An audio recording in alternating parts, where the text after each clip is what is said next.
YouTube, what the crap's going on? Heir of Carthage here. I'm back, I'll explain where I've been in a minute, but I'm here with some exciting news about how Wednesday doesn't suck anymore. And you may be wondering, Heir, why is Wednesday not gonna suck? It's because I'm back and I'm going to be bringing you a new show every Wednesday, a new episode of the show that I like to call Heir Talks Total War, and it's where I will be breaking down viewer-submitted clips to help you improve your game or to show off your awesome Total War games or just amazing clips. So let's get things started with the first episode. I hope you enjoy it.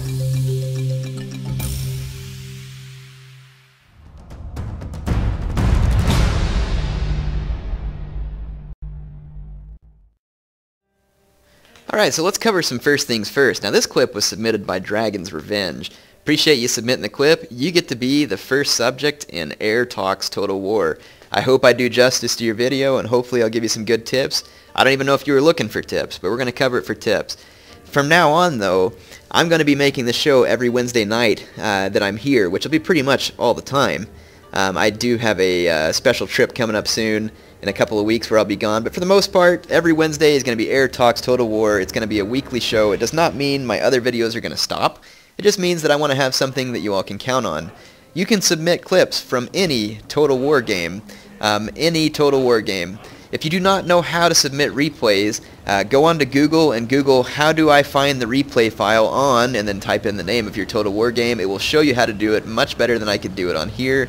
You take those replays, you attach them to an email, you send them to heirtotalwar, all one word, at gmail.com. That's heirtotalwar@gmail.com. Look below in the description and I will type it out for you there. When you send your clip, it must be submitted to me no later than Monday night, my time. That is Greenwich Mean Time -6. So you have to submit it by Monday night, my time. I'll just go ahead and say 8 o'clock is the cutoff, 8 p.m., or in other words, 2,000 hours. Have it submitted to me by then. In any case, a quick blurb in the body of the email. Make it quick, 1 to 2 sentences of why you want me to show this. It could be something, for example, Heir, please show my clip. I need some advice on why I keep losing. Heir, please show my clip because I did amazing and I absolutely crushed this person. Or Heir, show this. It's a new strategy I came up with. Heir, help me find out why I lose all these games. Whatever you want it to be, put it in the email body. Let me know why you want me to show your clip, and then I will consider your clip for the show. Also, you may leave comments in the comments section saying, Heir, I would sure like to see a clip that helps demonstrate, and then you can, leave your advice there. Also, the comments section is where you, the viewer, get to participate. You can tell me, Heir, you did a terrible job of executing the tactical analysis of this video because, or Heir, you got it right because, or you got it wrong because. You can tell me, Heir, you smelled and just because I don't like you and you have BO. Okay, those things aren't really true, I hope. I mean, I really did take a shower this morning. You can comment whatever you want. Just make it constructive.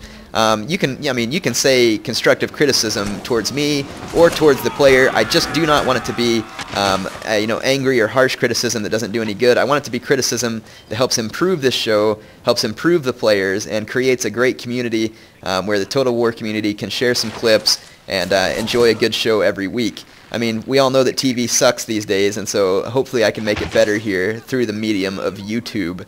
Anyway, you can see some skirmishing taking place between the two armies. The green player is the one who submitted, that is Dragon's Revenge. You can see here he executes an excellent ambush from the woods on this unit of Warrior Monk Cav. I think the only thing he could have done better is had his men spread out a little better so that he could have bushwhacked this Monk Cav a little quicker. However, he is going to completely bushwhack that Monk Cav. The player in white, I cannot pronounce his name for the life of me. He is reinforcing from multiple directions. He's got a unit of Fire Cav coming behind the enemy army, and another unit of Monk Cav coming in, and eventually he will chase off Dragon's Revenge cavalry. We'll just call him Dragon for the sake of making it short here.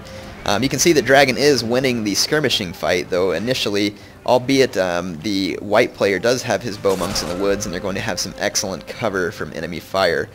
Using the woods to cover your bows is always a good strategy. So definitely be careful of it whenever your opponent has his troops hiding in the woods. Look at that guy, just took a spear. Pretty brutal. In any case, we got some good action going on there. So what is the meat of these armies made up of? Well, Dragon's army has a couple of Yari Ashigaru for holding and meat shields kind of up in the front. He's got his 2 bows for a little bit of a skirmishing component. He's got 2 Nagi monk units, one up front, one behind, and then he's got, I want to say, a Katana Samurai and a Nodachi Samurai. His general is set up as a melee avatar. It looks like so far, or no, a leader. Looks like a leader avatar of like 3 or 4 stars. He's playing against, I think, like a 6 or 7 star melee avatar. It could even be, yeah, I think it's a 6 or 7, or I don't know, maybe a 5 star from what I'm looking at here. Anyway, you can see there's some pretty stinking good upgrades. This guy's got a brutal charge, high attack, and some pretty good defense and armor. You can also see that he's got a couple of Matchlock Samurai lining up front, backed by a Yari Samurai for protection from Cav. This is a pretty effective setup because if Cav charges, not only are they going to get shot by the Matchlock units, they can quickly be intercepted by this fast-moving Yari Samurai. So that is what is going on for now. The rest of his units, I want to say he's got this Katana, or 3 units of Katana Samurai. They're kind of spread out in different locations, and he's also got a Naginata Attendant. Alright, so let's get back into it here. Yeah, he's got the 3 Katana Samurai kind of spread out in some different positions. Nagi Attendants, always a good unit to have. You can always find a good use for them. Like right here, chasing off this Yari Cav that would have otherwise been able to strike at his bows. So let's take a look at the positioning here. So the white player brought a couple of Matchlock units, which can be quite deadly. But if you take a look at the terrain on this map, the terrain is pretty undulating. It's hard to get some shots, and it's going to be difficult for him to get in a great position here. Now from down here, his Matchlocks will probably be able to shoot at those Yari Ashigaru, but I'm assuming that Dragon's Revenge doesn't really care that his Yari Ashigaru are going to be getting shot at. He does kind of suicide his Yari Cav in here. I don't know if this is a disruption attempt or if he starts to move them and he forgets. They end up getting shot and intercepted by enemy Cav. It looks like some enemy troops here. These Yari Samurai charge quite a ways forward. But this is all disrupting his Matchlocks from firing, so as long as the Matchlocks don't have a clear line of sight, they won't fire. So all the while, the bows are going to be continuing to fire while his Matchlocks sit still, not doing anything. So the white player is really going to have to get his Matchlocks into position before they start to have any effect. Here he does get a few of them into position. This is interesting. I've never seen anybody bring a firebomb thrower unit in a long time, and I was really hoping to get to see these guys throw some firebombs, but instead they just get absolutely ruined by a warrior monk cav and pretty much get dishonorably removed from the battlefield. However, that warrior monk cav is going to get pushed back by a Yari Ashigaru. And here is where a fight kind of starts to begin to take place. So the green player is going to run forward, or I guess in this case Dragon's going to run forward. He's got his Nodachis on Bonsai. He's got all of his guys charging downhill, so he ends up in a very excellent melee position. So even though the white player had all the Matchlocks and the Cav advantage, because of this melee position and the war cry from his warrior monks, Dragon's Revenge is going to really get a jump on these enemy troops. You can see a big waver already going on to the Katana Samurai. And he does a really gutsy move here, takes his general right through the center of the battlefield and charges into the enemy Matchlocks before they can affect the battle. Very good move on the part of Dragon here, I believe. Now the white avatar is a much better melee avatar, and so he's going to get in here and really start having a big effect on the battle. The problem is that because of that charge through the center with his own avatar and the war cry, he has broken the left flank of the white player here, and he's going to completely start collapsing, and these Matchlocks are really going to be able to do very little to stop it. So sometimes if you're not gutsy in making a move, you can lose a battle. So the white player had his melee avatar, but his melee avatar wasn't used to a great effect here. He was used too little and too late, whereas the avatar of Dragon was used decisively in a very gutsy center of the battlefield type charge to make an important kill on those Matchlocks. So again, a few of his Matchlocks are left and his melee avatar is left, and don't underestimate that melee avatar. It can do a lot of damage, along with, I believe, a fire cav, yep, that's out there. So the white player still has quite a few troops left, but due to the diversity of the troops left on the part of Dragon, he does really have this battle in his hand, I think. So all he's going to do is just keep charging at the enemy to not allow their Matchlocks to get set and start firing, and he's going to try and force the enemy avatar into a fight.